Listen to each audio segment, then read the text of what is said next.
Hello and welcome to The Thing About Golf, the podcast series from Golf Australia magazine that explores just what it is that draws people to this crazy and infuriating game. My name's Rod Morrie and I'll be your host on this monthly journey where we'll meet golfers, both famous and not, to find out just what, for them, is the thing about golf. If you're new to the podcast, make sure to check out the archives. We're only up to episode 2, but our first interview with Super Senior Sue Worcester is highly recommended listening as well. On this episode, however, we change gears completely. Not only do we go from the amateur to the professional game, but we also double the guest count when we meet Australian golf royalty, Bob and Kathie Shearer. Bob is best known as one of Australia's premier international players of the 1970s and 80s, and in particular for holding off the great Jack Nicklaus in a thrilling Australian Open at the Australian Golf Club in 1982.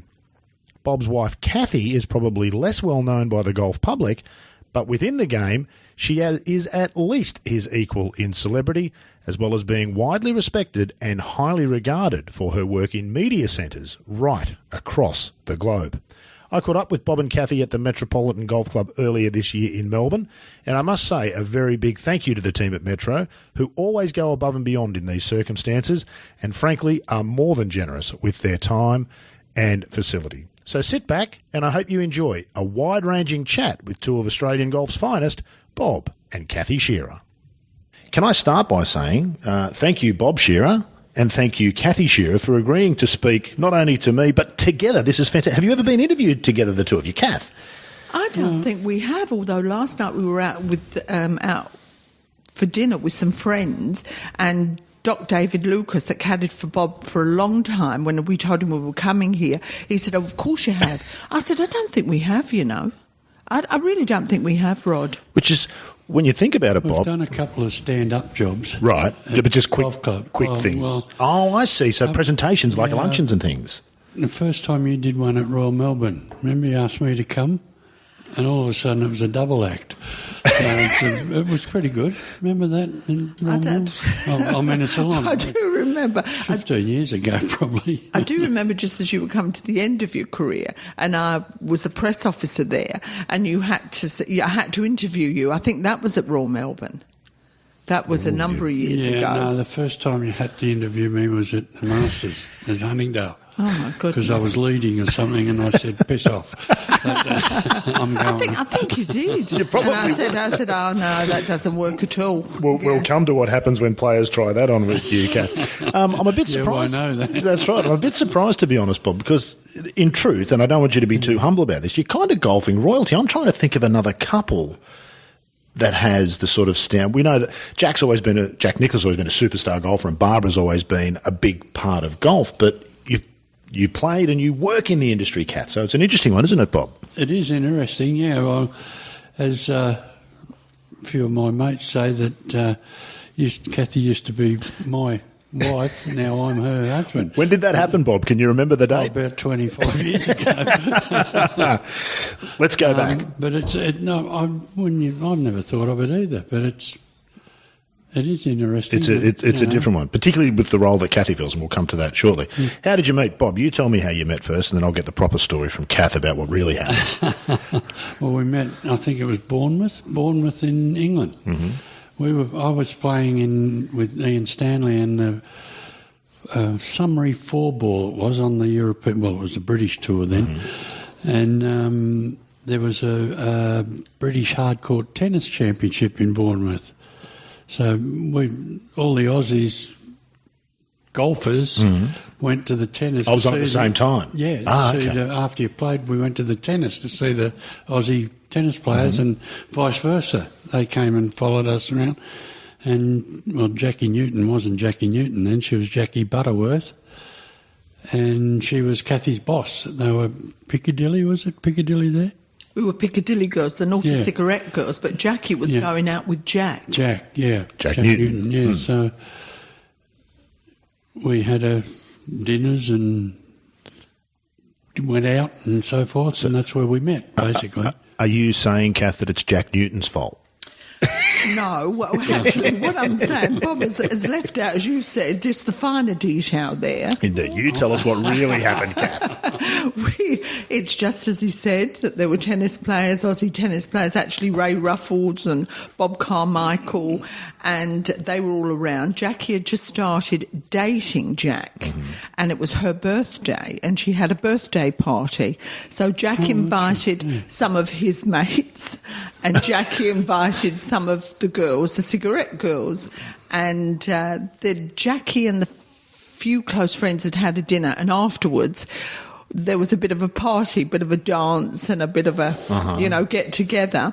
And they asked me if I would dance with Bob. Jack said, I'm going to dance with my mate. And I said, no, thank you, Jack. I enjoy the man I'm dancing with, thank you. There's a guy called Harry Bannerman. Oh, a Scottish player. Is correct. I know the Harry name, could dance. Right. Yes. I said, no, I quite like dance with Harry Bannerman. Thank you very much. Anyway, I said, Bob, would feel like a dance. Well, here we are. It wasn't exactly all she wrote, but it was a good opening line. Yeah, a good opening line, and he was wobbly that I didn't realise. I just thought he had good rhythm, but it was helped along by about 200 beers. Well lubricated. What year was this, Kath? 1970. Was it 72? Yes. 1972. Yes, we married in 75. 2, 3, 4. Yes, yeah. Fantastic. Yes. And what were cigarette girls? Of course, but what was that? What it was a thing, wasn't it, at the time? But many people won't be familiar with what that means. Many years ago, back in the 70s, cigarette companies sponsored a lot of sport. You had the Benson Hedges girls. They all had to be blonde. And then you had the Piccadilly girls, and we were the Piccadilly girls. Well, I wasn't really a Piccadilly girl, but each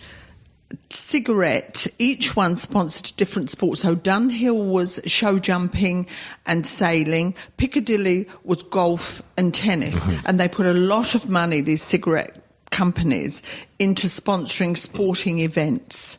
And they would have girls that went along. We never actually sold cigarettes, and we weren't quite hostesses, but it was a promotional sort of deal, all very above board. Yeah. But back then it was, and you were promoting the cigarettes. There would be exhibitions that you would go to, and you would offer cigarettes to people. You would walk around and, would you like a cigarette, sir? Would you like a drink? So promotional girls, as we might be familiar with in other ways, I think we used to have the F1 girls would be on the grid. Exactly. So, not quite grid girls. We would go along for the whole event with the sailing, and they may put you in a booth, and it was just to promote cigarette smoking. How did you come to be doing that, Kath? Well, I worked with Jackie Newton, and we were doing these. It makes me laugh to think of it now. Modelling seasons. And I was working, she was a permanent there, and then they'd bring in 3 or 4 other girls, and we got talking, and she said, what do you do in between the seasons? You do mid-season, winter, summer, spring, and there were weeks in between. And I said, well, I've got a job in Sloane Street, and I worked in a sort of a boutique there, I suppose you'd call it. And I've always had lots of other jobs. I've always had different things that I've dipped and dabbed into. I had family that they were in flower shops, and then there was some down the market, in the East End where my auntie was. So we always believed in working class. Anyway, she said, would you like to do some promotional work? My great friend, Marilyn Warries, owns this company called Sales Charm, and you do promotional work there. I said, oh, okay then. So I went along, and that was the start of it. And then I became sort of permanent casual. So when jobs came up, they'd offer you, do you feel like doing show jumping? I actually never, ever did the golf. Oh.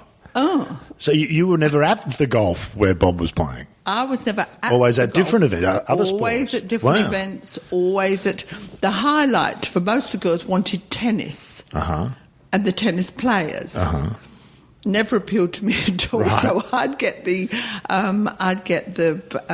sailing, the show jumping, the all sorts of the peripheral sports. Right. I could do them if I wanted to, but there was always a stampede to get near the tennis players. That was the number one job. Right, okay. Not for me. You in that. Bob, Kathie's, she won't admit it, a strikingly attractive woman with an extraordinary down-to-earth attitude. For an Australian kid playing golf in London, you must have thought you were in heaven when you met Kath. Yes. I can Right only give you a answer. one-word answer to that one. Yeah. But, it was, I mean, I went to play golf over there. I wasn't going to get married. No. Or fine, but it happened that way. Yeah. And I'm glad it did, but it's, it's 44 years, no, nearly 46 years later, 7 years later, we're still there. I've always felt you were the perfect couple. I know Kathie better than I know you, Bob, because I started covering golf and you weren't playing competitively at the time. So I got to know Kathie. For those who don't know, Kathie runs the media centre at a lot of tournaments, and she really does run the media centre there, Kath's media centre, and she looks after all of us golf writers and other types and puts us in our place when we need it and helps us when we need it. But Kathie's kind of become golf royalty, hasn't she? Now, have you ever played golf, Kath? I just must ask, do you play at all? You never No, ever touched a club? I'm complete fraud, although my last 9 holes was with Peter Thompson. Right. Yes. And that was... Kath's got all the stories, Bob. I'm going to come to you, but Kath's got all the stories at the moment. I can say something about that one first. All right, you tell me what happened, and then you tell me what really happened, I Kath. tried to get her to play, but she's left-handed. Oh. But she wouldn't have a left-handed golf club. She had to have right hand. Why? Well, they had flowers on them, the clubs she saw. They had nice, pretty flowers, and they were mauve or purple, so she said, "They're the clubs I want." Couldn't hit it the length of this room. And I used to play 9 holes with Kathie and the pro at the club that I was playing out of, his wife, and I used to forget that I'd hit a ball by the time we'd chopped around. But Took that long she to would get. she's never tried. I don't think you've ever tried to hit a golf ball left-handed, have you? No, never. So, I wonder whether you'd be any good at it. It's a mystery that might be solved. it's too late now. Too late. Too late. Is it? Is it just? Well, hang on a minute. Is it just? Now we might be a chance to see it, Bob. You've thrown the gauntlet down. Let's come back to you, Bob. Tell me about your sort of start in golf, because, of course, by the time you met Kathie, you're playing on the European Tour. There's a lot of golf goes under the bridge before you get to that point in a golf career, isn't there? Yes, yeah. Well, I was playing football here in Melbourne as a junior and got reasonably good at that. And then the higher I got up there, they started throwing punches by that stage. And They I get thought, bigger and stronger. This is no good. But at the same time, when I was young, Mum and Dad played golf, and sort of it was, what do we do with the kid? So my dad made a little cut-down club for me, and unfortunately he was a left-hander and he made a left-handed club. But so I was wandering along down the fairways with them, banging a ball. Where was that at, Bob? What club? Where was that? Brighton Golf Club. Brighton Golf Club. Yeah. Okay, so good old-fashioned public golf course. Yeah, but they had members. So Yes, were well, members, yeah. a few members, and they were members. And that's where I started playing, and playing with a school friend, and his parents were a member at Brighton as well, and then they moved out when Southern was formed. They were original, Founding members. Founding members. There was the people came from Brighton Golf Club that formed Southern. Right. And I remember their name, Laurie and Nance Anderson. They joined, and in those days you had to be 14 to be a member of a golf club, but Gordon was 14, I was 13, and his old man said, "That's not going to happen. These two boys have played for 2 or 3 years. He's got to be a member." So they let me join at Southern when I was 13. A rule breaker even back then, Bob. Yes, A renegade. All the way back to there. Yeah. Were you one who was it obvious early that you were good enough to think about a professional career? Because there's levels in golf, and not everybody's... Not at that stage, but once I got into golf at Southern, the pennant teams and everything, and I think the one that fixed it was when I won the Australian Amateur. And that was the year I no, apparently I wasn't good enough to get in the Victorian State team. And they went to Adelaide, and I was working at Slazenger's, and I asked the boss for a week's holiday. He said, "Why do you need a week now?" I said, "I'm going to go to Adelaide and play in the Australian Amateur," and he laughed. Really? He said, "I'll certainly give you a week off." He said, "I'll tell you what I'll do with you." He said, "When you go over there," he said, "if you win it, bring back all the money and I'll pay for everything." And he still laughed. Well, sort of a week and a half after that, I walked in on the Monday morning. I walked in with the Australian Amateur Cup with all the bills, all the receipts, bus tickets, taxi tickets, air tickets, accommodation thing, everything I'd spent in the cup. Fantastic. So that sort of told me that. Well, that was an experience playing with. Well, top amateurs in Australia and a lot of international amateurs, because I beat a guy called Ross Murray in the final from New Zealand who won the New Zealand amateur 4 or 5 times. He won the Canadian amateur, and he was an international player. And I learned that, I was beating him. Yeah. I was beating them. And that made me decide that somewhere down the track. Yeah. It wasn't as simple a decision in that time, was it? A professional career wasn't necessarily the riches that we see now. No, and I had to do apprenticeship as well. That's right, yeah, of 3 course. years. You couldn't just turn pro and go play golf for money. It wasn't. Actually, wasn't the year when I met Kathie, it was Stewie Guinea and Stanley and myself. We took off. We were all in the same boat, all just into our second year as apprentices, and we took off to England. You were wagging. Yeah, well, yes. But we could go over there and join the British PGA because we were like A-grade trainees or something here. And once you joined the British PGA, the Australian PGA recognised them. So 3 months later, when we came home, we could all of a sudden play in all the tournaments. It was a shortcut. It was a very strange political time, wasn't it? Yeah, but I still had to do the 3 years in the shop. Wow. Let's just go back a bit, Bob. We'll come back to the 3 years in the shop in a moment. You said that your boss laughed and said, "Hey, if you win it, you'll come back." Was that a motivator for you? Is that the sort of thing that motivates you? And B, is that how people saw you as a golfer at the time? There would have been a lot of golfers around, as there always are. Nobody knew who I was. Right. No. What did you think yourself? Did you genuinely think you could win it? Yeah, I didn't go. I mean, I always remember I got a brand new set of golf clubs, Gary Player Black Knights they were called, and I took the paper off them over there after I got there. The plastic off these clubs. The first time they were hit was in the tournament, sort of thing. Yeah, basically. Wow. And they were it in a bit, I thought, and these new steel shafts they had and all these... No TrackMan, no fitting, none of that stuff. None of that just stuff. set of golf clubs with a name on them and away you go. But that's... I got this, that week there, which is quite a big week. I mean, you play 36 holes, then if you get to the final, you've played 7 games, 7 match-play games. And... Peter Croker nearly beat me on the first game, first round. And 1 up, I beat him at Royal Adelaide and played Jack Newton in the semi-final, which was quite a bit of fun.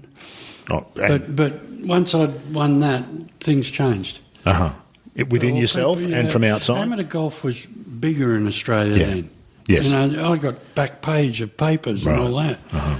In Melbourne, which you wouldn't even get 6 pages back of that's right. Little paragraphs now, probably. It's changed a lot, isn't it? But, then it's still a long way to go after that. Of course. But it's just the entry fee, isn't it? That's all it is. It wasn't too much longer, though. No. That was 1969. That was, I think, August or September in 1969, and I turned pro in 70.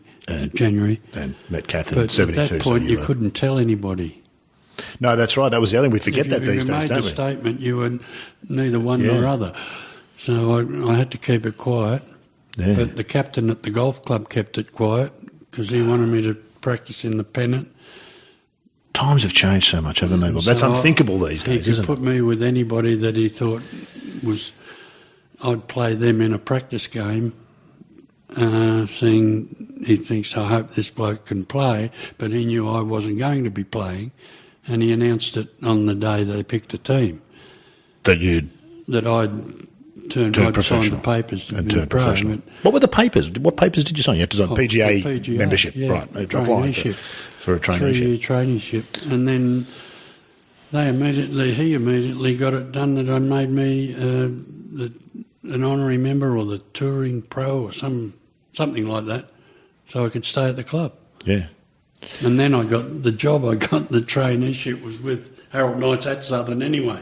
Right, because your connections with Southern to this day are still strong, aren't they? You're still a member there, and you've done some design work there, and 58 you've been a part of the club for a very long time. You went on to have a very successful career, Bob. I'll ask you this, Kath, before. Is Bob underrated by Australian golf fans, do you think? I think Bob was underrated by himself, Okay. not by his fans. Absolutely not. And I think Bob is the quintessential Australian above everything else. And I think he loved home, he loved his mates, he loved to play with his mates. And I believe that is something that probably went against his professional career. He just loves home. He loves the blokes at Southern. He failed to tell you he plays 4 times a week with them still there. And I think Bob chose a lifestyle over perhaps more success. Because you've seen the most successful golfers on the world. What does it take? What is it that Bob perhaps wasn't prepared to give up in return for being Tiger or Greg Norman, or what are you sort of alluding to there? Because there's an all-consuming part of golf if you want to get to that level, isn't there? You can be good without giving everything up, but if you want to be Tiger, you give everything up, don't you?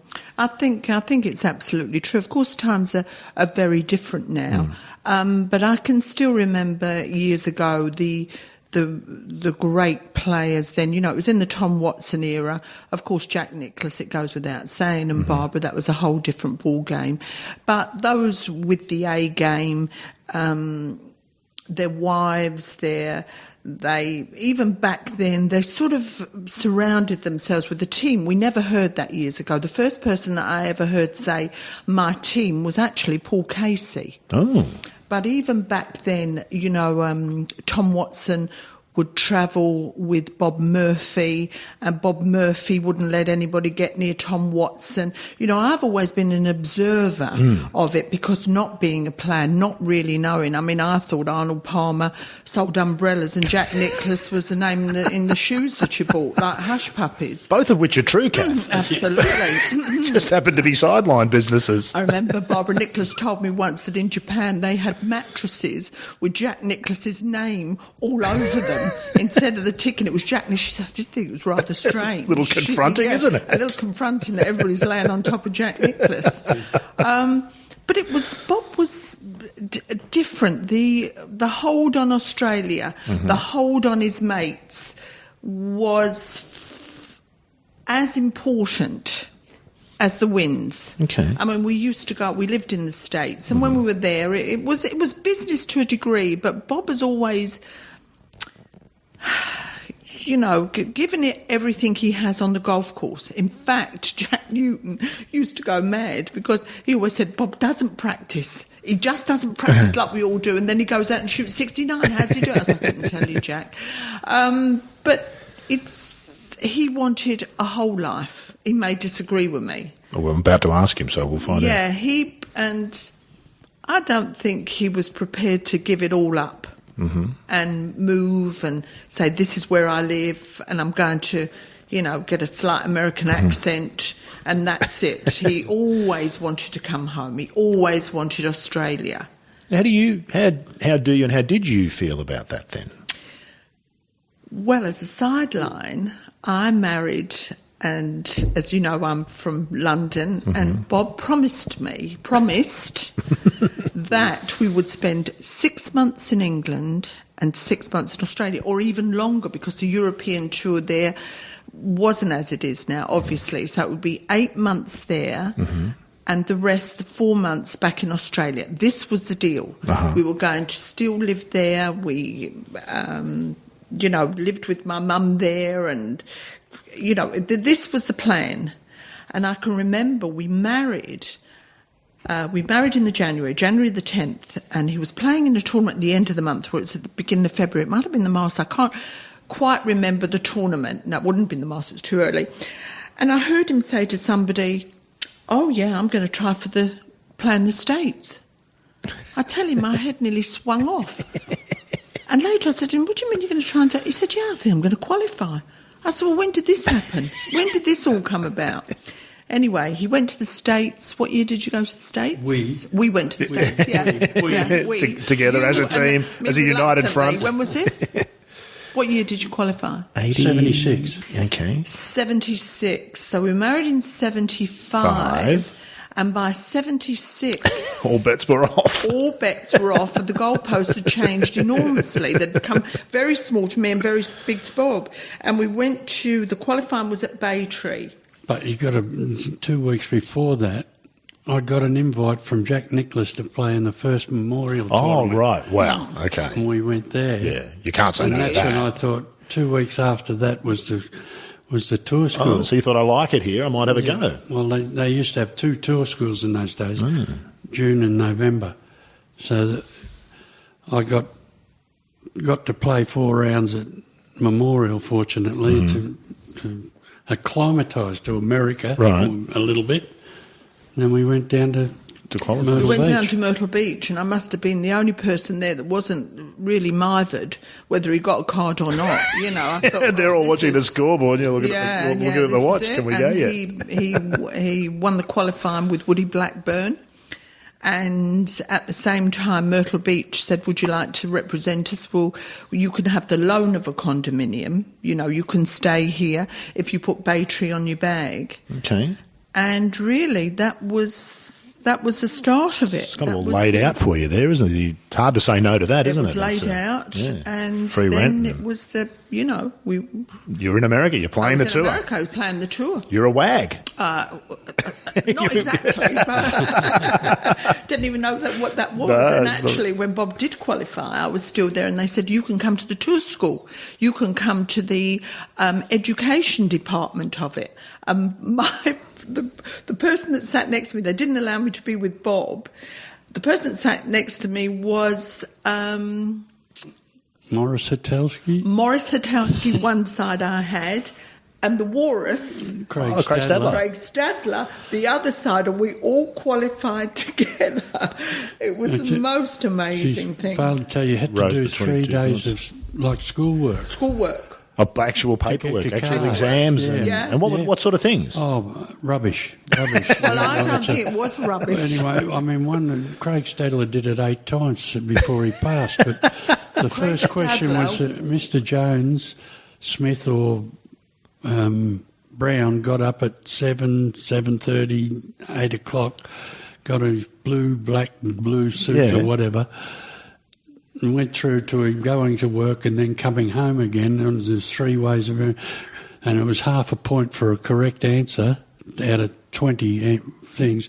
Craig Stadler got 1/2. He got up at 7 o'clock and that he couldn't tell you anything else. Yeah, but Craig was reading Playboy behind him. But he wasn't interested. That was Bill Kelfie. Yeah. Well, it doesn't now matter. He's a director on the tour. Well, we better cut that out just in case he hears it. No, but then you did... Were they trying to keep people out? No, there was only... While she was there was 15 people qualified, and they needed... For all these things, they needed 4 people to do these different tasks. Right. And so Kathie went in to make up a 4. Well, they did invite me. I didn't just hang around in the locker. Oh, so you were actually in with them in the players' class and doing the test with them. 3 days at the Hilton like a Hotel. marker. Yes. You've gone out with the first group as a marker. She could have got on the tour. Could have got on the tour. Yes, if I could have played, I could have got on the tour. If only you could have yeah. found a set of left-handed clubs. But then they gave you I think it was about 12 questions you had to answer in the end. And I got the paper, and I was the only foreign guy there out of the 15. Yeah. And I just put down what I thought. And the first 6 questions I just put don't know. And then whatever the 5th, 6th, 7th one was, I put a bit of an answer in, and then the rest of them don't know. Because if you weren't born in America, didn't go to school in America, didn't grow up in America, all the questions about America. Nothing to do with me. And this is 1976, I'd been on the tour for 4 years. Or worldwide tour. Yeah, I can play golf. Yeah. What's this got to do with it? What's going on with me going to a college? That's right. I'll hit a flop shot better than you can. Yeah, let's go and play golf. So I was obviously first out. Right. I came out through the door, and there's a guy called Dr. Gary Wyron. Oh, I know the name, yeah. I would have said Wyron, yeah. He was there, and I put the paper down, and he said, just get a cup of coffee and sit down there, Bob. And he looked at it. He only looked at it for 3 or 4 minutes or whatever it was. Wouldn't have taken longer reading 11 I don't know. And I thought, oh, shit. This is, I've answered 1 question out of 12. And he just said to me, well done. Through you go. Yeah, through you go. You were in. Yeah, because I answered it. To the best of your ability. Yeah. Well, I wasn't born there, so fair enough. Couldn't answer the questions. I must say just one thing, Rod, about that 3 days there, and I concentrated my life out there. I thought, I'm going to get this. It was a terrific 3 days, and I've always thought, I don't know what the tour has done through the years, all tours, but that 3 days, there was many things that weren't associated with Bob, and of course not with me, but as I said, I've always been an observer of everything that's going on. They taught you the importance of your pro-am players. They taught you how to remember a name. And I always remember Morris Hattonski. Morris Hattonski. His name was Morris Hatowski, the player. And try to remember. There was also things on it. Look at him, you've got to think of Hattonski. Hattonski, but also religion, also how to behave with the media. Be a professional. Do what you like when you're not there. But I thought it was a fantastic 3 days. And an orientation, isn't it? Yeah. It was a complete orientation to the tour for you and whoever was travelling with you. Remember they all walked out when Wally Armstrong got up. Well, that was right. Well, that was great because Wally Armstrong was talking about life on the tour in America. And he got up and started, you had to stay at the 8 Days Inn, which are the cheapest bloody motels in America, which none of these blokes would have stayed at. Anyway. They might own a couple and they don't even know it, but yeah. And I looked him up while he started to talk in the tour book, and he in those days it was a top 60, and he was 60th the year before, with, I don't know, $58,000 or something. And I remember saying to Kathie, I said, I've won 3 times as much as this bloke. And he's telling me. How to be a tour pro. Yeah. So most of them, the only people that didn't walk out was Kathie, and Sam Farlow was asleep. He was the Playboy bloke. He'd have the newspaper. He'd be reading the newspaper, but inside the newspaper was Playboy. Grown men. They were quite an eclectic mix. I was going to say. I concentrated on everything that went on. I'm going to ask you if that stood you in good stead later, and I suspect it. Yeah. It may have done with the role you've come before. We had some good players there, though, because we had Stadler, Kratzer, Hattonski. He finished up, played in long run. Woody Blackburn didn't last too long on the tour. Some came out in the senior tour and did well. Yeah. Anyway. Yeah. I want to go back, Bob, to what Kath was talking about earlier, about being underrated and you valuing home and all those things. What do you think about what she said there? Have you reflected on your own career? Do you feel like you achieved everything you could have with the physical talents that you have? Oh, possibly not. No, but I always thought I wasn't as good as what people said I was. Why? Why do you think? You only know in your own mind. I mean, I always had trouble with the putter, right from when I was a kid. having the yips every now and then. Right. And it used to come and go. But when I was on. But when the other way, it didn't work too well. And do you spend a career waiting for the not being on day when you're like that? Yeah, I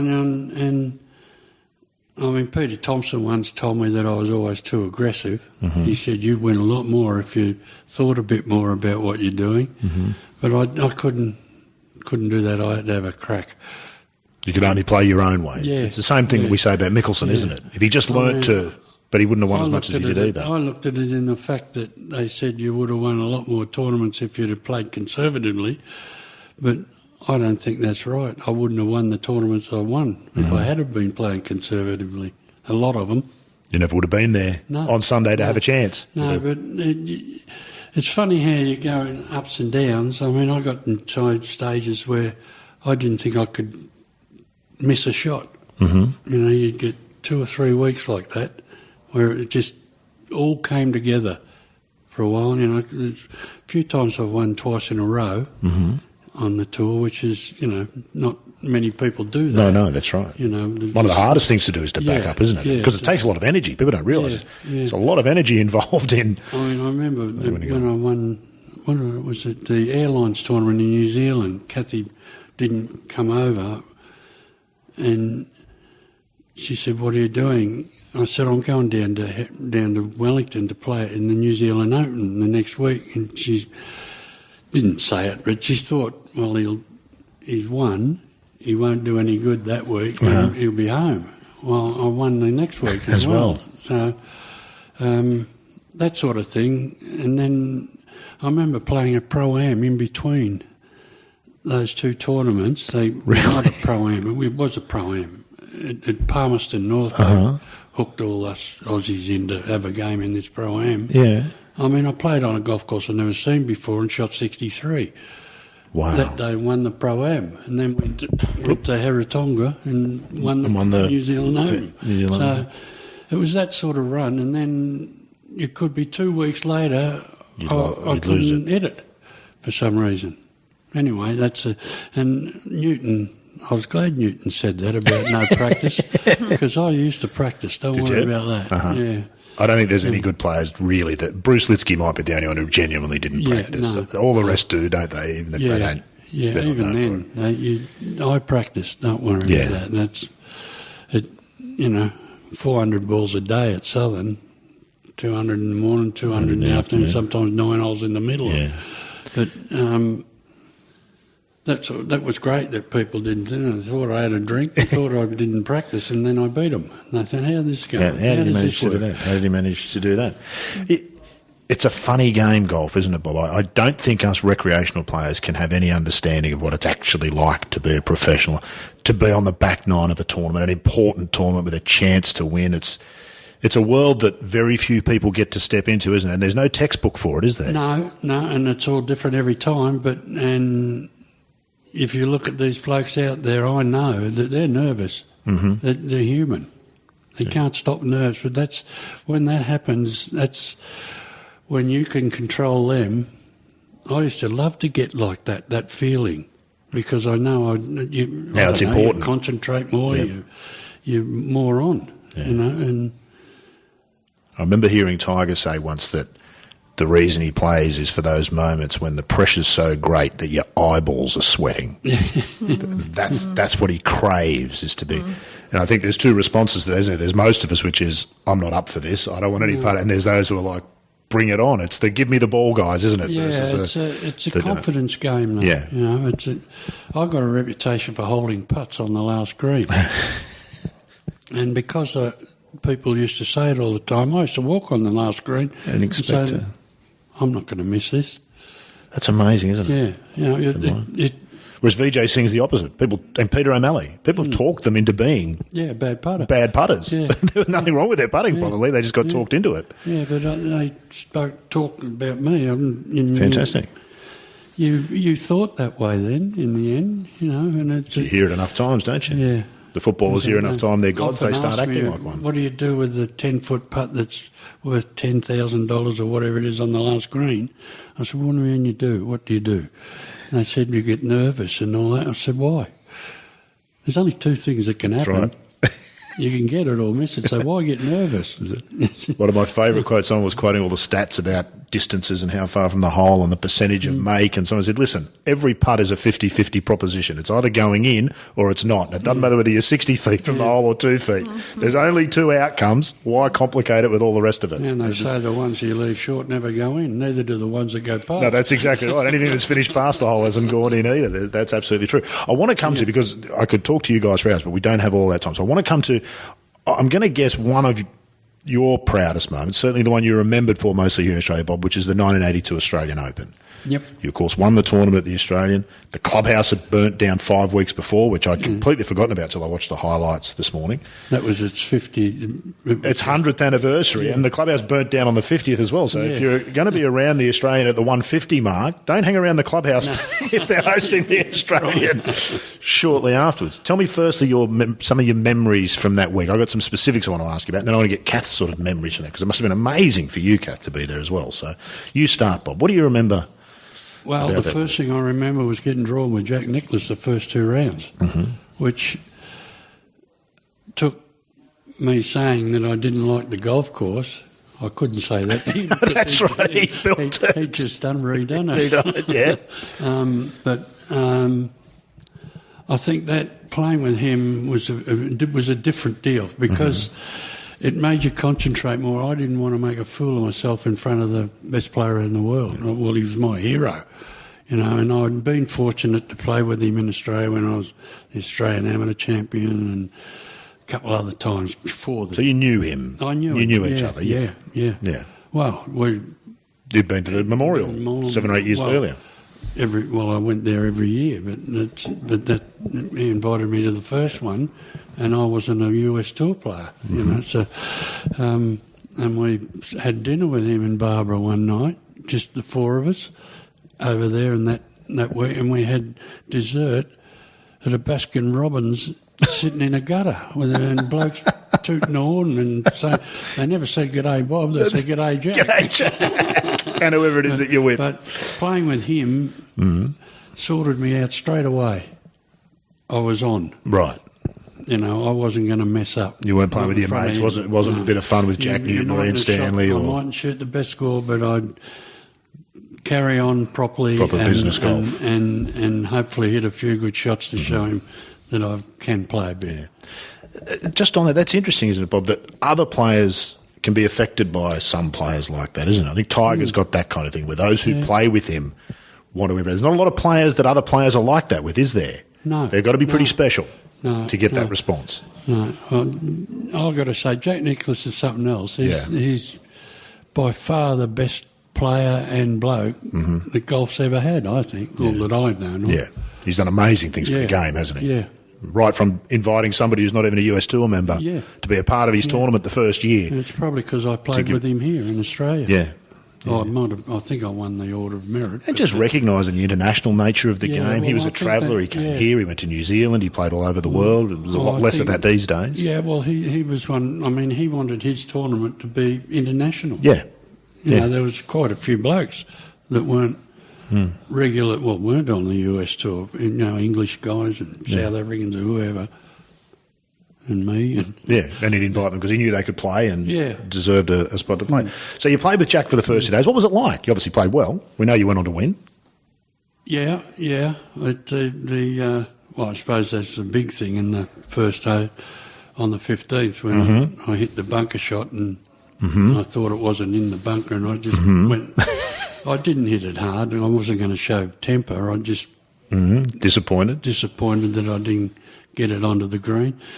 And when I walked up, the face came down and it rolled into the bunker, and it was actually, I think it shows on the replay that it was out of the bunker when you looked up when I hit the sand. Oh, I see. Right. But Jack had my card. And he said, no penalty. But I knew what would have happened the next day. Well, the phones went mad there, apparently. And there was 2 or 3 PGA players that rang up and said that I was cheating. And I hadn't even finished at that stage. And so while you were still on the course, people are saying you got to penalise him. Yeah. Right. Yeah. And what was the upshot? We had to talk in the scorer's hut, and Nicholas said it was no penalty, and because he thought the ball was outside the bunker when you touched the sand with your club. And anyway, I said no, I couldn't. You took it upon yourself. I couldn't play tomorrow if I, I'd be thinking that people are looking at me thinking I'm a cheat. Yeah. So I said I've got to take the 2-shot penalty, and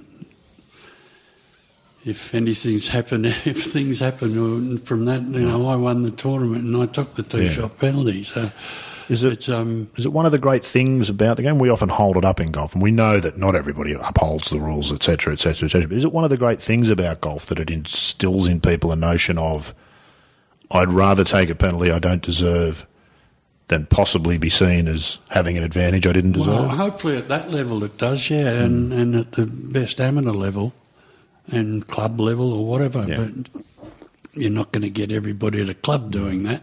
Was that controversial at the time, Bob? How did people react to that? Did you have to go and talk about that and explain why you decided? No, not really. They could.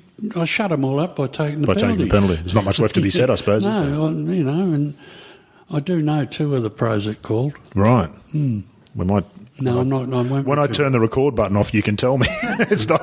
What do you remember about that, Kath? Were you around there? Did you know there was sort of, while Bob was still on the course, people were saying things? No, because as I mentioned earlier, I wasn't even there. We'd come from Tweed Heads. I'd gone home to Melbourne. Mm-hmm. As Bob said to me, look, I don't like the Australian. I've never played well there. I'll probably see you on Friday night.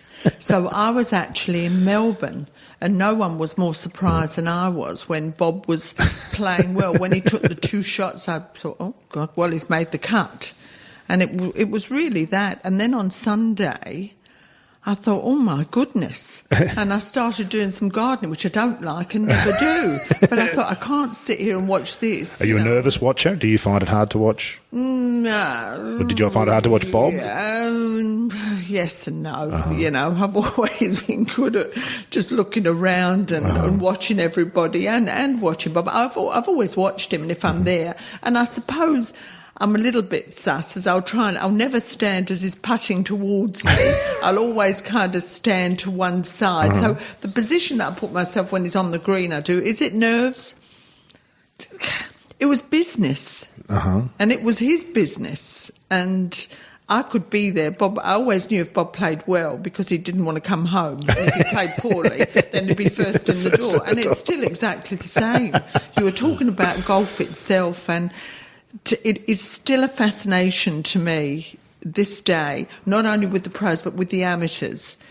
Bad play, bad behaviour, good play, good behaviour. And somebody really needs to do some kind of psychological work. I'm very surprised that there's not more nervous breakdowns on the tour. Well, yes, I am actually too, to be honest with you. And in fact, there probably are more than we hear about or know about. And Absolutely. The yips is probably a part of that. Guys who develop the yips, there's an anxiety going on there elsewhere. That's not just a physical issue. I don't know how they're worried these day and age. They don't have to win any tournaments or do anything, and they make millions a year. No, that's true. But the do you reckon, point is it more competitive, Bob, do you think? There's more players, isn't there? There's a lot more players trying to get there because there's more money in the game. It's harder to... I mean, I was born at the wrong time, but there was blokes in front of me that said, geez, you get a lot of money for playing. Of course. And you did. The tournaments we used to play in. And you did relatively, didn't you? Well, you won. Yeah, so it's all relevant, I suppose, yeah.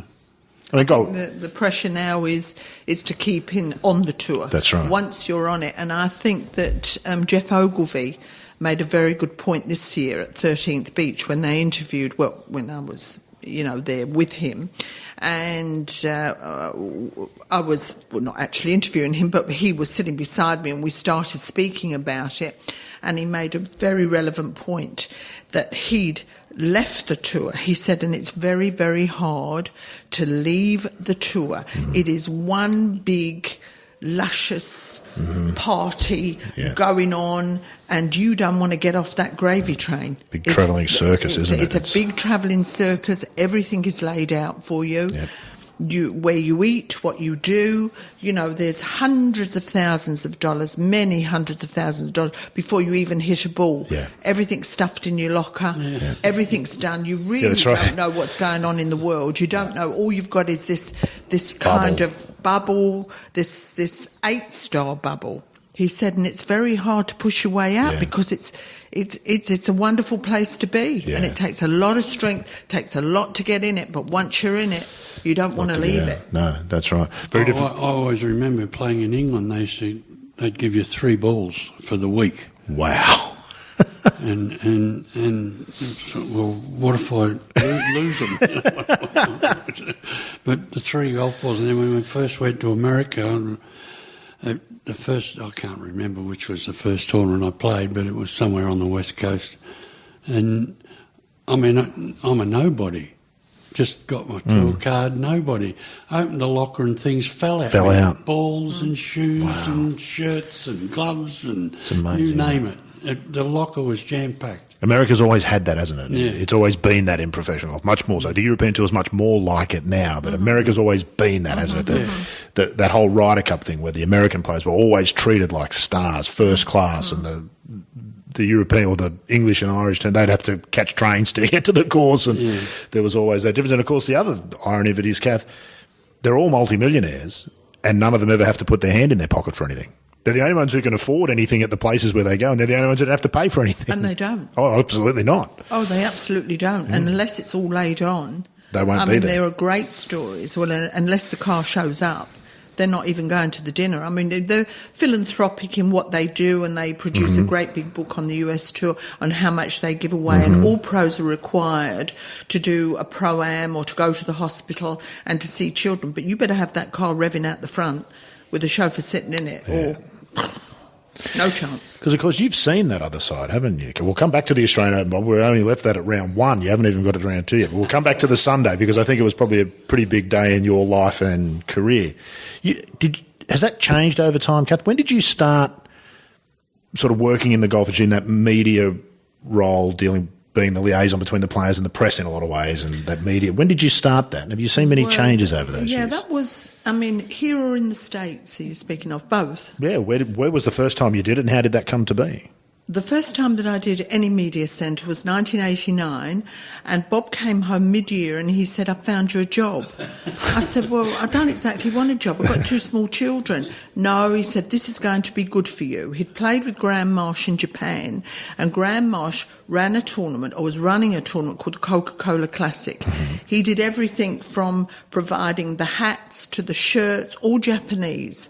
Asao Aoki was coming in. He landed every day in a helicopter on the practice fairway of Royal Melbourne. Right. Jimmy Webster was the media man there. Right. And he needed an assistant. And I was the assistant. Right. Bob said, "It's going to be terrific for you." Oh, yeah. Just like living 6 months in England and 6 months here. Same kind of deal, wasn't it? Right. Yeah. Another little porcupine dropped out. Hey? Yes. And that was the start. And it was really a fascination. And what did you do? What was sort of your role there? You had to... my role was really to back up Jimmy Webster. Right. It was... If he needed a player to come in, go out and find them, bring them in, that sort of thing? I'd go and find the player. I'd do such a lot of photocopying because I found that Japanese people don't like to share. Right. And I would try to share, but no, they had to have their own... Copy of everything. One photocopy, we put a wreath on top, flowers on top, because it completely died. We had 4 going all the time. It was just different, but it was still facilitating what I was doing. If you wanted that, if you wanted Japanese donuts, I'll find some Japanese donuts and have them sent in. It's just the small things. There's no job description for what you do, is there? You couldn't go to university and do a course to learn it. I don't know what you do. I mean, I don't know what you do there. I mean, now I still keep up my licence for responsible alcohol serving, because otherwise, in the media centre, they want to shut it all down at 6 o'clock, and and you're there till 8 and 9 o'clock at night. So I have to show a certificate for responsible alcohol and food handling. So it is very different. Has it changed over the years? The biggest thing that I've seen is that years ago when I started, the players, you would convince the players to come in because it was good for them to come in. They needed sponsorship, they needed shirts, they needed a beer contract, they needed a car contract. So they would come in, and any profile that they got would be advantageous. So you would say to them, or I would say to them, come in. It's very good that you come in because I think you're going to get, backpack or something. Something in it for you. Something in it for you, and you need it. Nowadays, they need nothing. That's right. So you've got to say, come in, let's do a little 10-minute. Sometimes I take my watch off and I put the watch down. I say, 10 minutes, give me 10 minutes. Well, Shearer once said, give me 3 questions. And in the end, I'd shut it down. And they know that I'll do it because they don't want to come in. They don't want to come in when they've played badly. And often you want to speak to them when they've played badly. Of course. And it's the only sport that actually, tennis players have to come in within 30 minutes or they get fined. Teams have to come in, they have to send in representatives. Golfers never have to come into that media centre if they don't want to. Why do you think, Kath, I've always wondered about this. Why do players seem to have a default position of mistrust or many, not wanting to deal with the press? Why do you think that is? I think that they're under the spotlight and you want to ask them questions. I mean, the worst are really, well, not the worst, but there was a series then when the British press came over and they would follow over Faudo and ask things about his personal life. It is really known that the Australian press will stick on task and on subject. On golf. On golf. I don't think there's any reason for them to fear professionals, but I do think now and again they throw in somebody. Josh Mashoud came in and followed Greg Norman into the toilet, and I mean that was years ago, and then quoted that. Now we need so much more than scores because the scores are instant. Yeah. You used to wait for the scores to come in the paper the next day. Now, as they've hold the putt, they know it. So you're looking for something personal. You may be looking, did you go out last night? Did you see? Did you... the mobile. So everybody's on high alert now, so in case they're portrayed as not exactly who the sponsors want them to be. Yeah. Because it's big business. At the top end, it's really big business. Hundreds of $1 million change hands. And in the contracts with the sponsors, the main sponsors, if you bring that into disrepute, the Nikes, they can cut the right. Rolexes or the Philippe Patek watch, you're out. Yeah. That's the bottom line. You don't get that. Yeah. It's so they're straight, but it's highly nervous, highly strung, highly on point. Will they stick to this question or that? But just give them something. Give the press something. The ones who are good are brilliant, aren't they? Phil Mickelson's brilliant in a press conference. He brings his own agenda. It doesn't matter what question you ask, like a politician. He steers it back to what he wants. Absolutely. Others are not. Tiger's never been great. He's one-word answers, unless you get him on golf. If you get him on golf, I feel like he's good, but he's reluctant most other times I've seen him. Maybe. I can remember they sent something that after all of the business, with the business. The business, and he came back and he played here. Yes, I remember. That Stanford University somebody sent me a letter to say that the first interview he did back here was the best interview that he'd ever given. Oh. He was forthcoming, and he seemed to be exactly who he was. Obviously, he wanted to get back on side with everybody, and we were lucky enough to be there at the time. That when he interviewed, he really expanded what he was saying, and they said that's the line that should be taken with him. I seem to recall, wasn't there a big dinner, and Shane Warne was there, and Tiger was there? Was it Mark Richardson who... Another cricket commentator. What's his name? His name is Nicholas. Mark Nicholas. And didn't he say, have you guys met, which was, given both of their personal backgrounds, was absolutely a great icebreaker, and that might be what they were referring to. And that was at the Crown. Crown Casino. A lot of people too. Tiger walked in like casual jumper. I thought, oopsie diddly do, and stayed. His mum was there on a table, and I was fortunate that I was there and once again observing everything that's going on. And he came down in just a sweatshirt, and because he had other business to see to. Yes. at the time, Yeah. but. He's Tiger Woods, isn't he? He's Tiger Woods and Shane. And he's very much on that clock, isn't it? Very much. You've on got the 4 clock. minutes, and then I'm You've got leaving. 4 minutes, If you haven't done what you're going to do, you're not getting it. And yet, if you can just get him, get him, Yeah. not the managers, not the everything else. If you can get him, he's a cracking bloke. He's just a human, isn't he? Well, he's a human with a whole bloke. bunch I of like him, outside when pressures. you think of what he represents and what he's done, it's just. I won't ask you to tell it, but you, of course, had a fabulous exchange with him and a manager many years ago, which has probably in a funny way cemented your relationship with him because he's not used to being told no, is he, or that he has to do something. It was really quite private what went on. Yes, I know. You've written it in a book, Yeah. and I won't ask you to retell it. No, Buy the no. book. It's a fantastic story. But Yeah, it was quite a private thing, and the only thing that blew it up bigger than Ben-Hur was a guy called John Hopkins was standing there. John Hopkins wrote for the Times, still writes for the Times, and heard the exchange. And then at the end of the week, I don't know if you're aware, but most tournaments they write a report. They say what was good, Like what a was debrief. not good, especially the media. Did this work? Did this? This was crap. This was good, and it was highlighted our exchange. And I said to him, "Listen, I don't need any help." When I knew that it had been written about, and sent, and the complaint had been sent to the manager, I said, "John, that was naughty of you because this was a private thing that was going on here." I went in the locker room. I followed him into the locker room. I said, "I don't need any help when it comes to." But it did, and then it grew and it grew, and then an apology. I said, "I don't want an apology. I don't want anything." And I have to say, for the next few times I worked with Tiger, it was business as usual. It was just, I thought, ooh, I didn't like it, never mentioned it, and we just got on with it. But then over the years, it's become something you share, really, isn't it? He's got a million stories about him, and you're part of one that's kind of legendary, which is nice. It is. It wasn't my finest moment. No, my language wasn't my finest moment. But then again, some of us might think you're at your best when the language Bob, is I can at say its was own. less than pleased on a couple of occasions when I've let it drop. But Indeed.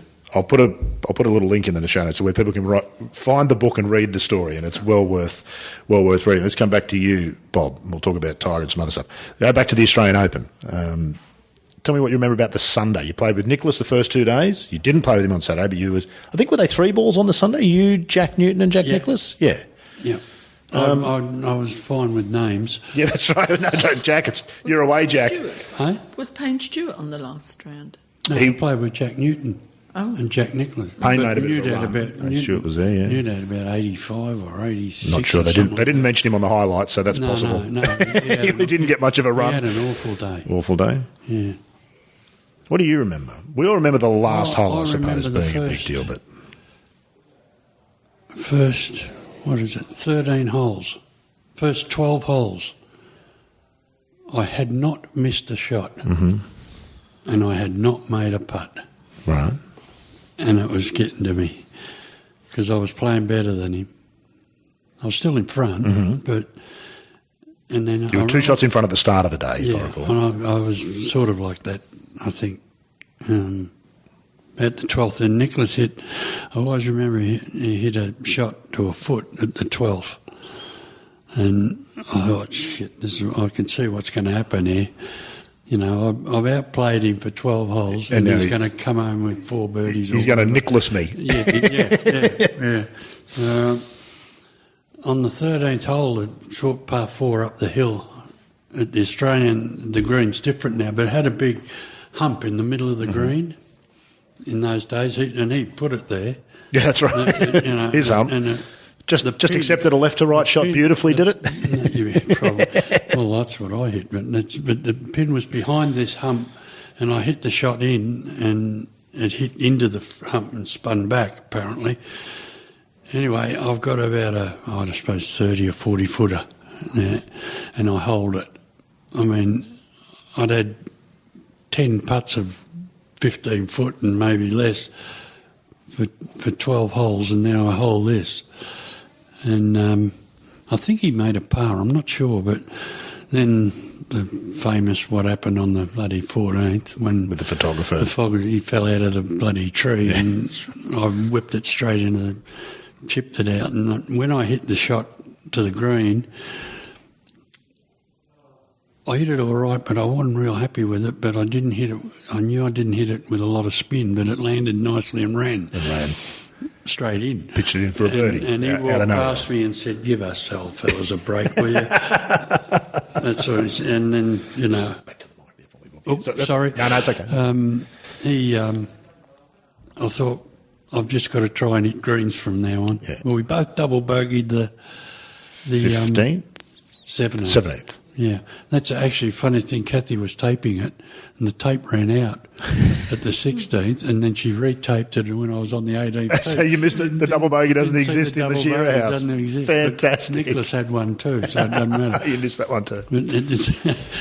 But the last hole is the one I remember because he hit a ripper drive.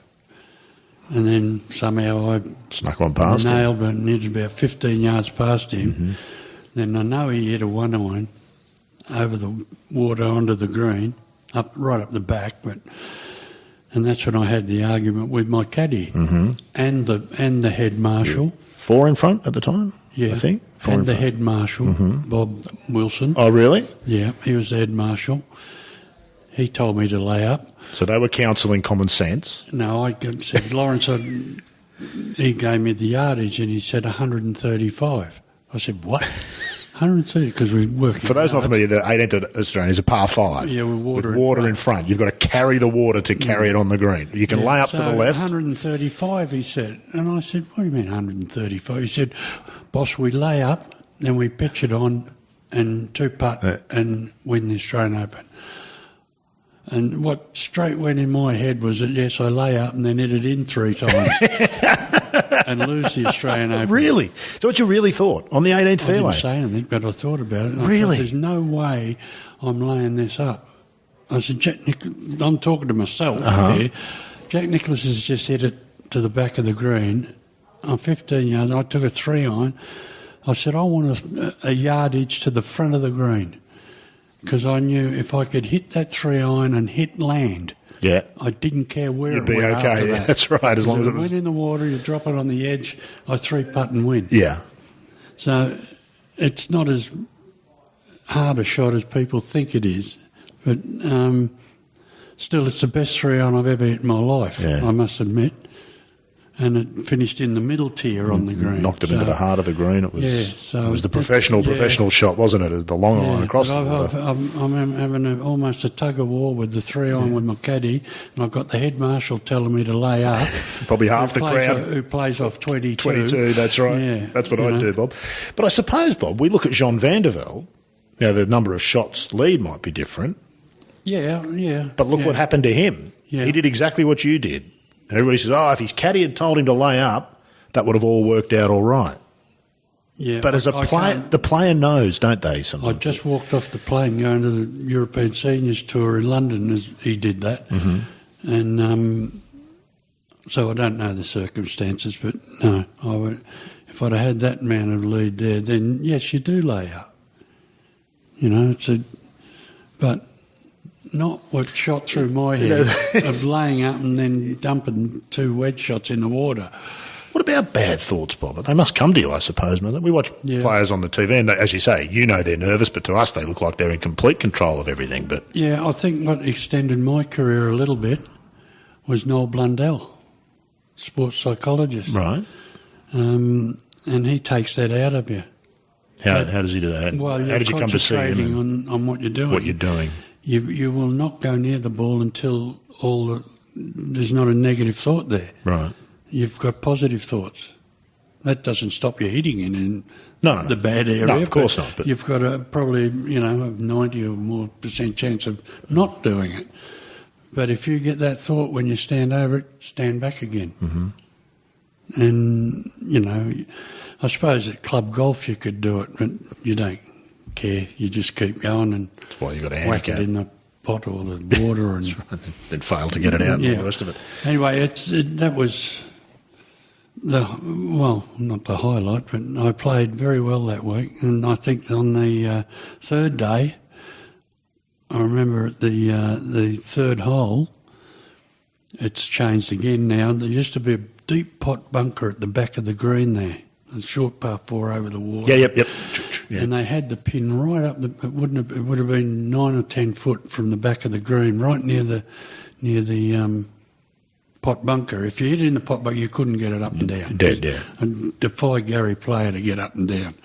Anyway, I knew that, so I thought I won't hit the 7-iron. I'll hit the 8-iron and put it in the middle of the green. Well, I absolutely flushed it, and it was going straight, and I'm thinking, no, it's going in the back bunker. It's going to land up the back and bounce. It didn't bounce. It went straight in the hole on a full. 2. Yeah, 2. Is that how you know it's your week? That's kind of your week, isn't it? Yeah. Told me something. No, well, that kind of wipes out the 2-shot penalty from Thursday, doesn't it, really? Yeah. Now you're back to square. I mean, that's something that's, it's a 3-shot minimum turnaround. Yeah. Yeah, that's right, because you're going to make 5 otherwise. It could bounce and land in the bunker and half bury you. Yeah. You might have 6. Yeah. But you've played and won all over the world, Bob. What do you feel like golf's sort of given you? Obviously, it's been your living. You've done okay out of it, I've made a living out of having a hobby. I've never ever thought of it as work. It's amazing, isn't it, to think that that's possible? Yeah. That's probably why I've been a bit lax in, I don't know, you're talking about, and what's the difference? When you talk about Tom Watson and Jack Nicklaus, you're talking about the greatest players in the world. Mm-hmm. They're different. Physically? No, but they're different. Mm-hmm. They've got something. Every out-and-out champion is, in any sport, has got something different. I don't think I ever had that, but I never tried to get it either. Are you born with it? We might have practiced and everything, and I only started doing the exercising, stretching stuff late when Trevor Barker, who was the captain of St Kilda Football Club here, lived around the corner from us, and he got me on that. He said, you don't need to lift weights, you just need to stretch. And it may be that I'm still at 70, still swinging reasonably well, mm-hmm. Not short and all that sort of stuff. That stretching helped for, I don't know, I must have done it for nearly 20 years, 15 years. Okay. Every morning, every night.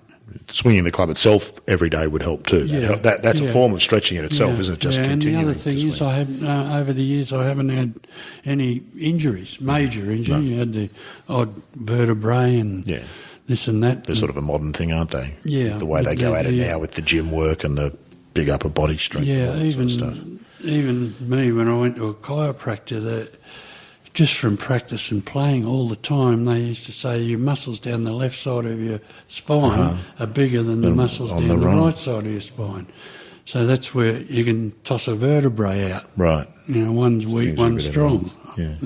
Anyway, all that stuff, but I don't think it wasn't as intense in my day. The blokes finished and you sat in the locker room and had a couple of beers. I haven't sat in locker rooms, or late, even when I was finishing playing, they weren't doing that. No. More money, isn't it? Yeah. More money draws more people. I've just noted Kath checking your watch because we know that you've got an appointment. So no. But what I wanted to ask was, it just made me think, Bob, we know Kath's got her own role and position in golf, and as you say, you're now Mr. Shearer, you're Kathie's husband, as opposed to her being your wife. What role's Kath played for you in your career and the success that you've had? It's a team effort, is it not? Team. We were travelling with 2 kids. In America, we used to have 2 rooms a lot, didn't we? And she's been, unbeknownst to me, in the middle of the night walking down the corridor in the hotel, keeping Brett or Bobby quiet, that I can get sleep. Mm-hmm. And that was invaluable. You can only say it helped me. I mean, Well, we had a bit of it. With Dale Hayes came onto the tour there, and he was South African and on his own. He was like a lost sheep or whatever, lost whatever over there. They didn't like foreigners in the days when I was there. Even later, because when I got my tour card, there was only Crampton, Devlin, and David Graham playing. Crampton was right at the end of his career anyway, and Bruce and David were playing, and they were the only Australians on the tour.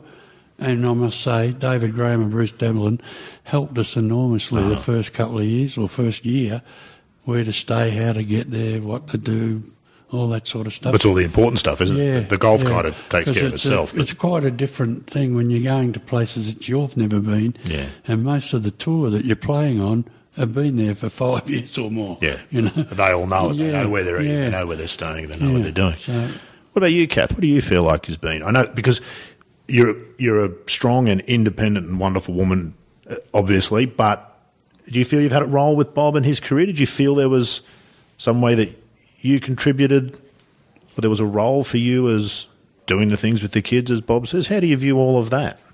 Well, I think there certainly is. I learnt very much in the early stages that there's only one star in the family, and it's definitely not the wife when you're on the tour, you know, and as Bob said, you live together, you're 24 hours a day together, and also back then we could travel 40 weeks a year. And now when I hear the pros say, well, I've got a full schedule at 22, I always say to them, well, what do they do with the rest of the time?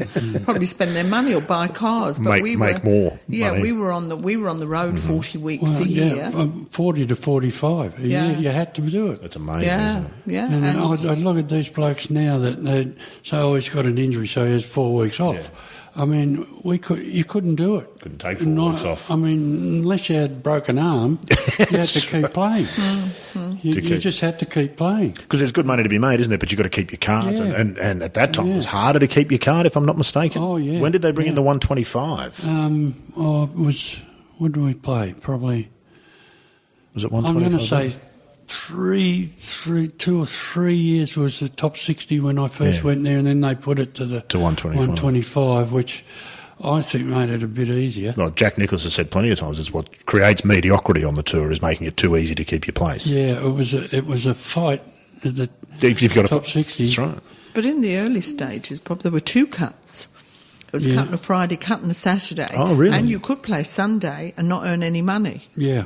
They only paid down to a certain... So you could go the whole week and not earn a penny at the end of the week. That happened when there was weather conditions a lot.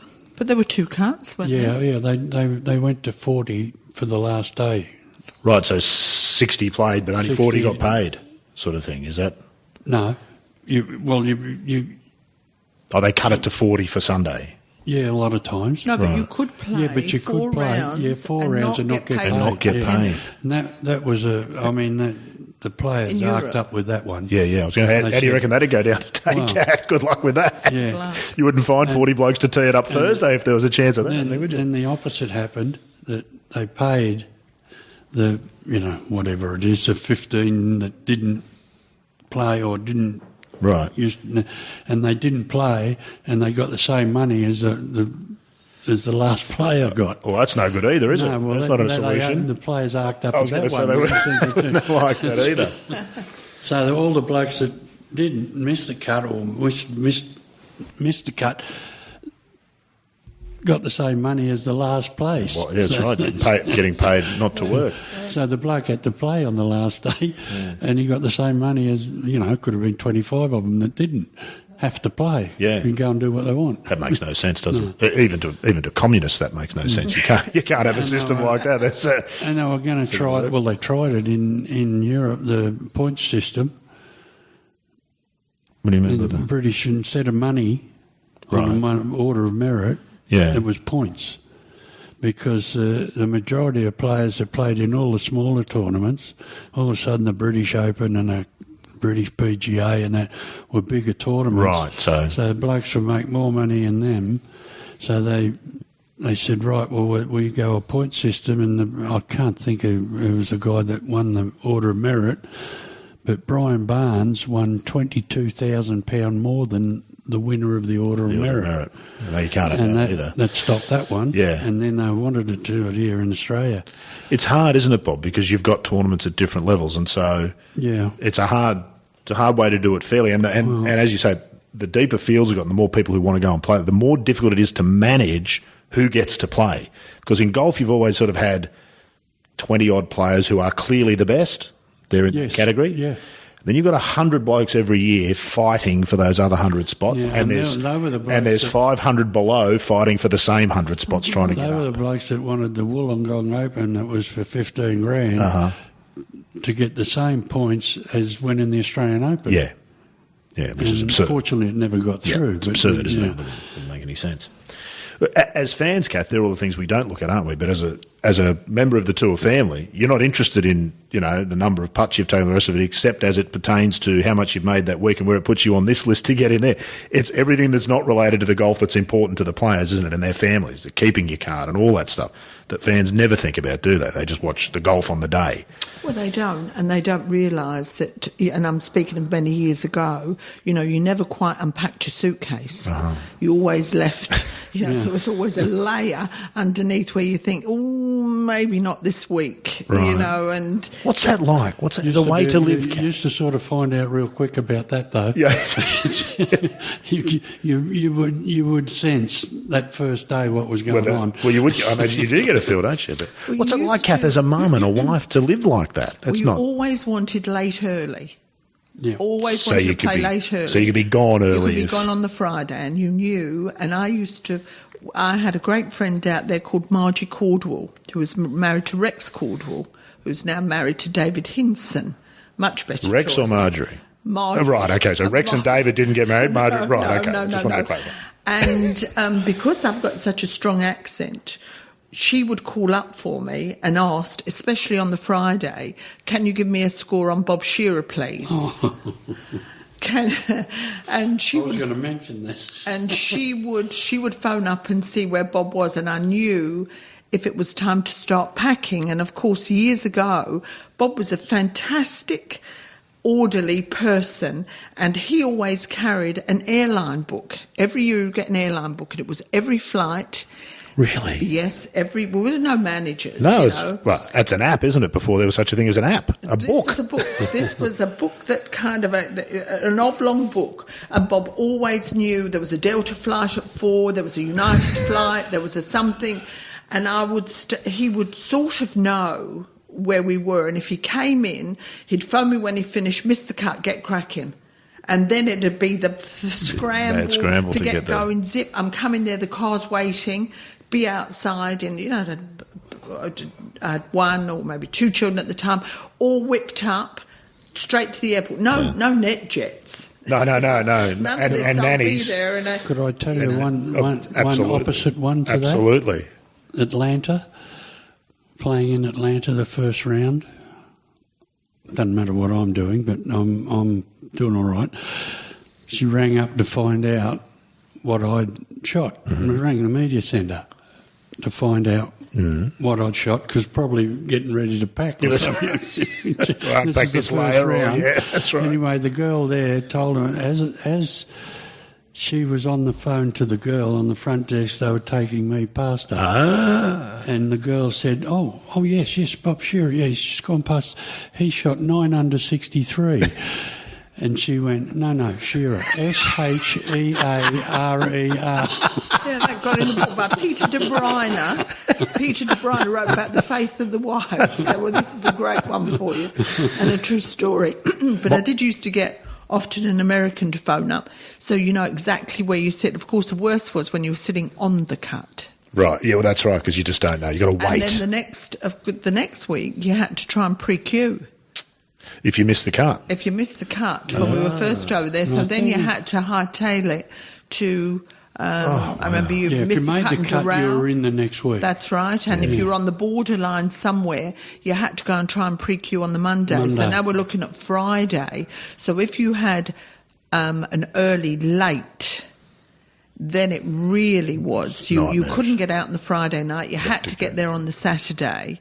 You had to, and it was... That's nightmarish, isn't it? Yeah, it's fantastic if you make it. It's still true of the Late games. early was always the best time Yeah, to play because it Friday was afternoons. but there's a less gap between. Oh, of course, yeah, between when you playing. finish and so starting if you played again. well in the first day, You could keep it going the next. You dinner, sleep, Yep. back there, Routine. and you feel like you're still in the zone or whatever you are, you know. But I never used to get that here in Australia. Never late early? No, because, well, I was in the marquee groups. Always in the all TV time. groups, that's right. So you always played late on a Friday. Yeah, fantastic. It's amazing, isn't it, the way what goes on behind it. It's still true. At the very top of the game, there's no better place to be, is there? No. At that middle rung, even now, there's more money in it, but you bounce between the PGA Tour and the Web.com Tour. That's not much of a life. That's not much fun. Well, I know what he's feeling like. The qualifying part was similar to that. Yeah, that's right. Every week you're playing for your job again, and again, and again, and again. So I mean, if you can finish in the top 10, you're in the next week. That's right. But, you know, you're talking about millionaires going then. Yeah, well, there's a lot of money in the game, isn't there? Has it changed the game, do you reckon, Bob, for the players? A little bit. For the good or for the good or not? What was it, 1970? Not 70. Trying to think. Yeah, 76, I think. 77. 76 or 77. When did I win Tallahassee? Somewhere around there. Can't remember. I might say 82. I went to Hilton Head. 82. I reckon 82 on Wikipedia. I looked you up on Wikipedia. Yeah, it is. Yeah, 82. You won the Open and Tallahassee we went to 18 Hilton top Head, 10s. and I ran about 5th. Then we went to Tallahassee and I won. Then we went to New Orleans and I ran 2nd. Then we went to Fort Worth. I ran about 4th, 5th. Then 3rd at Dallas, I think. In those 5 weeks, I won about 135,000. If it had been 2018. 2 years ago, it would have been 4.5 million. 4.5 million. And if you don't think there's a difference between 135,000 and 4.5 million, That's right. you know, so I was in the wrong era. Wrong era. But that 135,000 was a way lot more than blokes in the era before me. Yeah, and a lot more than blokes fitting tyres for a living down the road here at Brighton too. So it's all relative, obviously, isn't it? You know, it's as you say, you're making a living out of doing a hobby. We've got to wrap it up soon, so I'm going to ask you, Kath, any not regrets, anything you'd do differently looking back with golf career? Because you've established your own golf career, independent of Bob, obviously. What do you mean? For Bob or for me, would I do differently? For you. For me, I've squeezed that lemon till every bit of juice has come out. I don't think that I could have done. I mean, Bob opened a little door for me, and I've squeezed my foot through and squeezed my whole ample body through it. I don't think that there's anything I could have done differently. I really believe that, you know, I'm a bit of a fraud. That I don't play, that I never knew, that as said... Isn't that better, though? I think maybe on Probably many knows levels, more about it than most pros. It might be an advantage. Maybe it was an advantage because I could look at the people, not look at the game. That's right. And I think that has been a great advantage to me. Especially really. the superstars you do. And you've had to deal with, as we know, Tiger and Greg. And it's superstars. Most people in golf who come across them are naturally a bit... Never felt that way. No. Never felt... And of course, Greg Norman kept me in a job much longer. This was a job I was doing for a couple of years. And this year is my 30th year of doing what I do now. And Greg Norman kept me in it for a long time. What do you mean kept you in it? Well, everybody thought I had some kind of connection. And I did. Greg Norman's first event overseas was with Bob. They played World Cup. Oh, okay. A million years ago. And Quite a million. Well, half a million. Nearly half a million. That's right. Splitting hairs. And I think that really, as I said, a couple of things, I got great advice in the beginning. As Bob told me, good play, good behaviour, bad play, bad behaviour. And Jeff Roach, an old writer for Adelaide Advertiser, then became the editor, said, look, we all know what we're doing. We know how to write. He said, but try and have a laugh in the media centre. Make it a bit of fun. Make it that, you know, we're all in there because we love getting away from the office. We love to do these events. Golf writers are the most enviable job on a newspaper. Everybody wants to be the golf writer. And I think that stood me in very good stead. And I don't say I'm a quick learner, but I'm observant of people and observant of ways.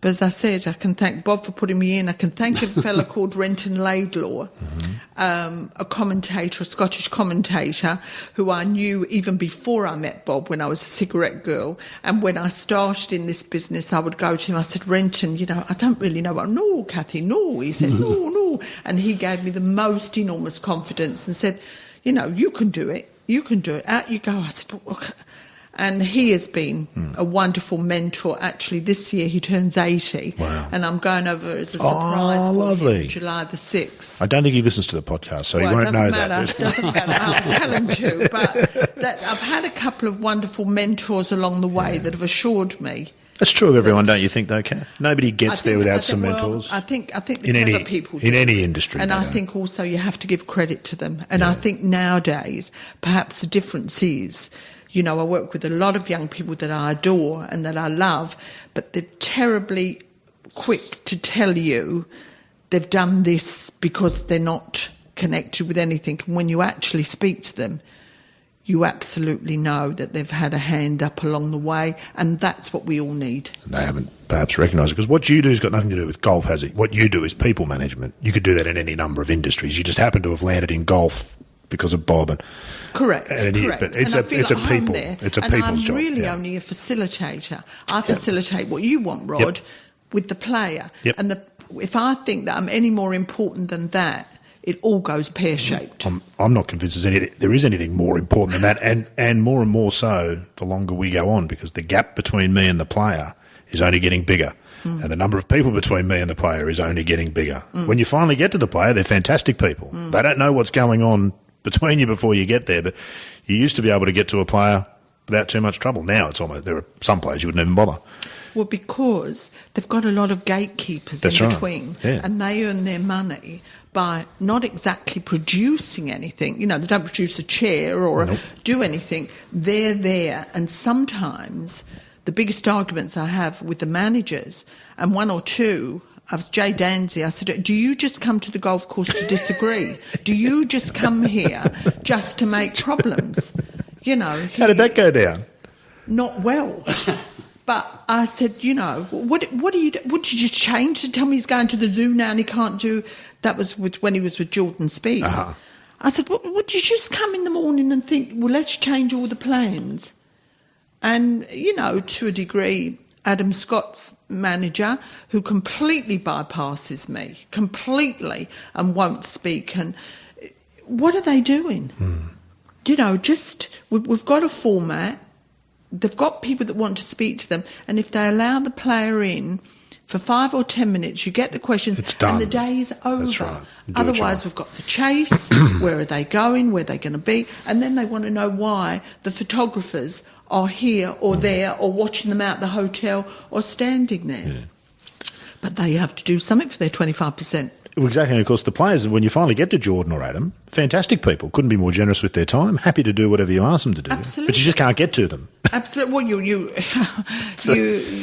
have to get through. That's them. right. And the managers have to justify their own wages, position. That's their right. own position, or they're gone. The middlemen, Kath, in every generation, right back to the Romans, it's the middlemen who cause it, those who create their own energy. I'll give you a problem that only I have the solution for. Absolutely. And then you'll buy it. Absolutely. So. Yeah. And then they go back to the player and said, well, I sorted that. Yeah, that's right. Oh, you don't have to go in now. That's exactly right. Exactly right. What about you, Bob? Do you look back, would you have done anything different in your career when you think about things on reflection, apart from being born later so you could have won more money and not had to put up with me sitting here asking you questions? Oh, possibly, yes. Yeah. Now, in this day and age, what sorts of things, though? Is it the things that we might automatically think? Or would you have tried to win more money, win more tournaments, do more practice? What do you... It's that part. But it wasn't around in those days. That nobody, I would have to be the one that thought of it. Right. You know, I mean, I think Norman did. He started with the working out and all that, but you know, I did, but it was a bit late probably. But no, I wouldn't change too much. You've been pretty happy, haven't you? I would have had a good played life. better. That's all. You've had a good life, haven't you? Can we need to ask any more than that? I'll say it's been a very selfish life, and I've been very fortunate to have a lady hanging on there and helping out all the way. I don't think I'd be sitting here talking to you if I hadn't had Kathie. I was going to ask you about that. No, I wouldn't be here. No. And I think you and then probably every sportsman goes through it. I say sportsman, but